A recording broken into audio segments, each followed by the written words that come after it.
गंगा केवल नदी नहीं है, आस्था की अविरल तरल धारा है।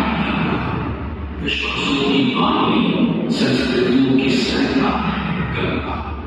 किस्सों कहानियों कथाओं की गढ़, इतिहास की विधिहीन अंतहीन प्रणाली है गंगा।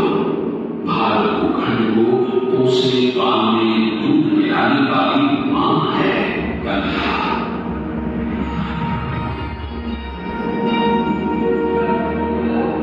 इस जीवनदायिनी मां का, गंगा मैया का जन्म कब कहां कैसे हुआ जानते हैं ना? आइए बैठे, आज हम आपको दिखाएंगे सुनाएंगे गंगा अवतरण के पौराणिक मिथक की कहानी। कहानी कहती है जब सारा संसार 3 लोगों में बटा और बसा हुआ था, स्वर्गलोक, भूलोक और पाताललोक। उसी सतयुग में इक्ष्वाकुकुल के सूर्यवंशी राजा सर्वे सारे संसार को जीतने के लिए एक अश्वमेध की यज्ञ का सत्ता दिया।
चिंतित थे, न अश्व का कुछ पता था, न उनकी 60,000 पुत्रों का कोई समाचार।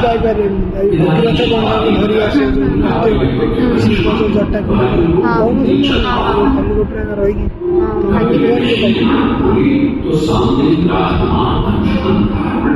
अंतर्यामी ऋषि सब समझ गए, उनसे सच जानकर अंशुमन टूट गया। अपने भाइयों की ओर से मैं आपसे क्षमा मांगता हूं, किंतु आपको ही उन्हें वापस जीवन दान देना होगा। मृतकों को जीवन नहीं, तर्पण की होती है आवश्यकता। मृत्यु का इलाज कोई नहीं कर सकता, किंतु मेरे कोप की जुगाड़ से भ्रष्ट लोगों का आसान नहीं होगा तर्पण। गंगा जल, केवल गंगा जल ही करेगा उत्तम के, जो भस्म हुए तेरे बंधन। गंगा, गंगा इसका नाम है शिव। स्वर्ग की संहिता गंगा, विष्णु के चरणों से पैदा, ब्रह्मा की पुत्री है गंगा। विष्णु के पैरों से पैदा, ब्रह्मा की पुत्री। मैं कुछ समझाएंगे श्रेष्ठ जी। ये एक लंबी कहानी है। गांधी था राजा बलि, पर करता था धर्म। पूरी पृथ्वी पर फैला था उसका ही आतंक। उसके आतंक को रोकने विष्णु के न्यायिक रूप बावन बुद्धा होना बर्तन पहुंचे जहां था भूल। सारे दरबारी कौन ब्राह्मण से, पर बलि ने जब उसे दान मांगने को कहा तो उसने कुटिया बनाने को केवल 3 बातें मांगी। और जब कौन ब्राह्मण ने भूमि आने छोड़ी तो जैसे वो चांद ही आ गया।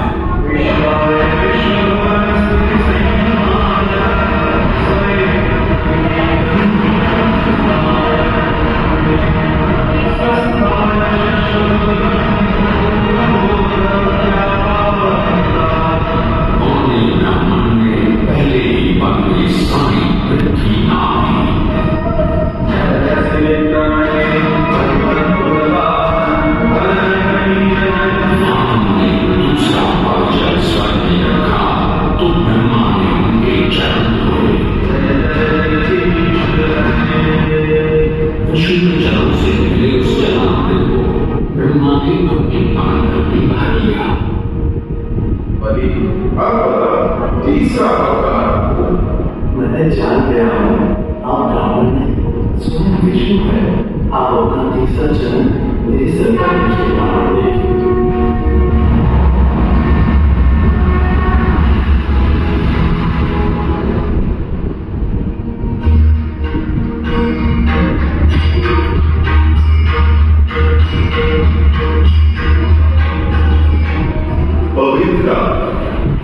चंचला, आज से तू मेरी पुत्री और नाम तेरा गंगा।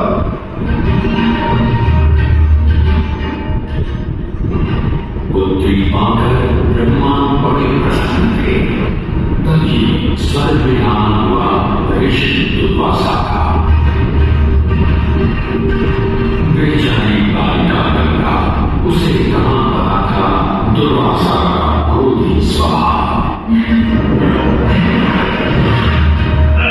चंचला गंगा, यदि तुझे स्वर्ग में भक्ति करना है ऋषि दुर्वासा का नाम, तो भूलोक में जा, वही पवित्र पृथ्वी है और तेरा स्थान।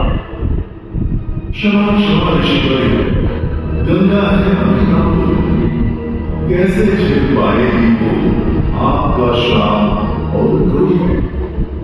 भूलोक को इसे जाना पड़ेगा, किंतु नहीं।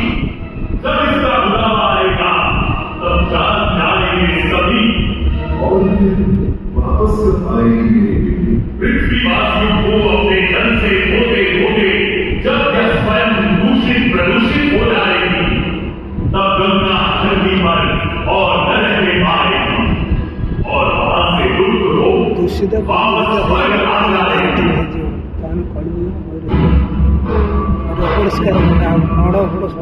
अंशुमन को अपने भाइयों के तर्कों के लिए गंगा को लाने का बहुत मन था, किंतु किसी को राजधनी को माना और रात ही चलाना था। देखते देखते 7 पीढ़ियां गुजर गए, पर 7 पुरुषों के बाद राजकुमार भगीरथ ने राजा बनने से 7 के इनकार कर दिया। क्षमा कीजिए, क्या आवश्यक है कि राजा का पिता ही राज संभाले? मैं पहले तपस्या करके प्रतिमा से गंगा को बांध कर पृथ्वी पर लाऊंगा और उसके पावन पवित्र जल से अपने 7,000 भगीरथ पूरे जंगल में समाधि लगाकर बैठ गए और ब्रह्मा का आह्वान करने लगे।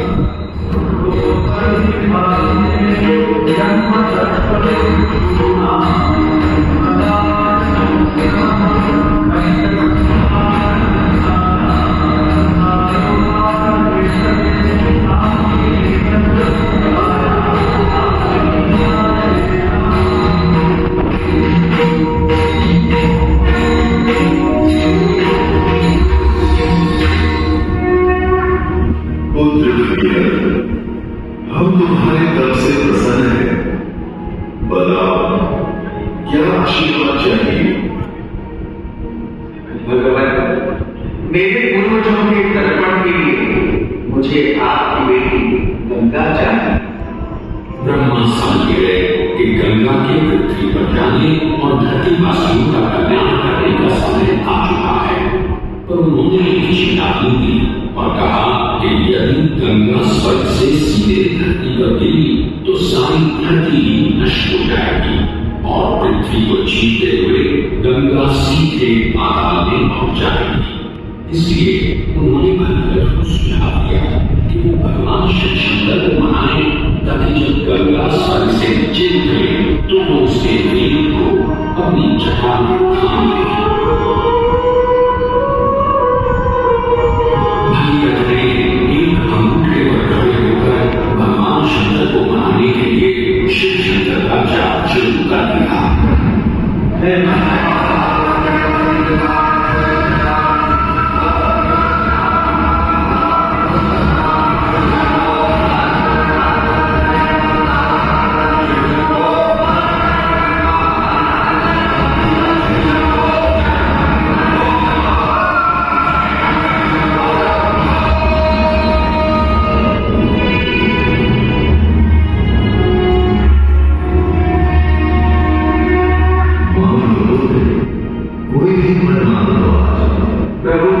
जब गंगा स्वर्ग से धरती पर गिरे तो आप उन्हें बीच में अपनी जटाओं के साथ में, वरना पूरी धरती नष्ट हो जाएगी। शिव तैयार है, आने दो गंगा को, आने दो।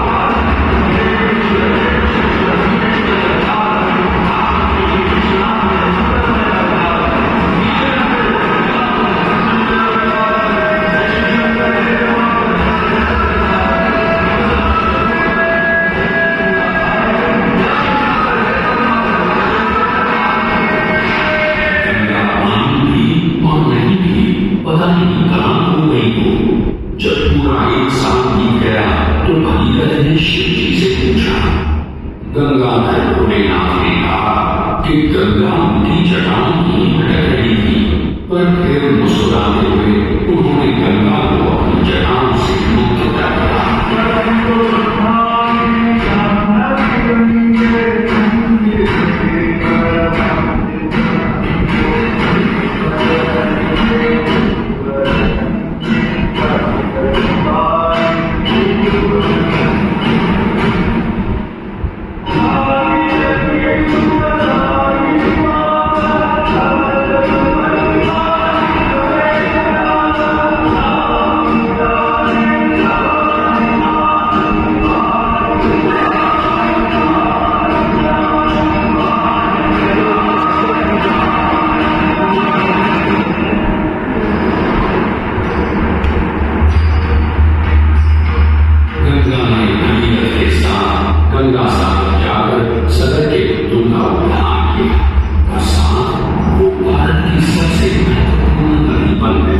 जिसका आपके जीवन में धार्मिक आर्थिक सामाजिक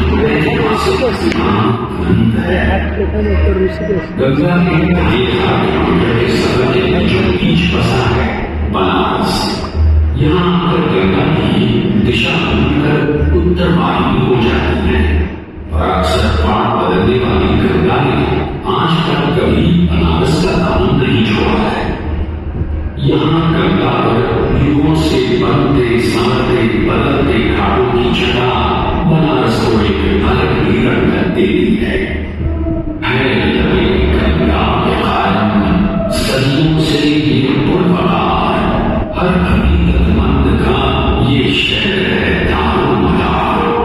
अनगिनत है रसिया के कैसे कीजिएगा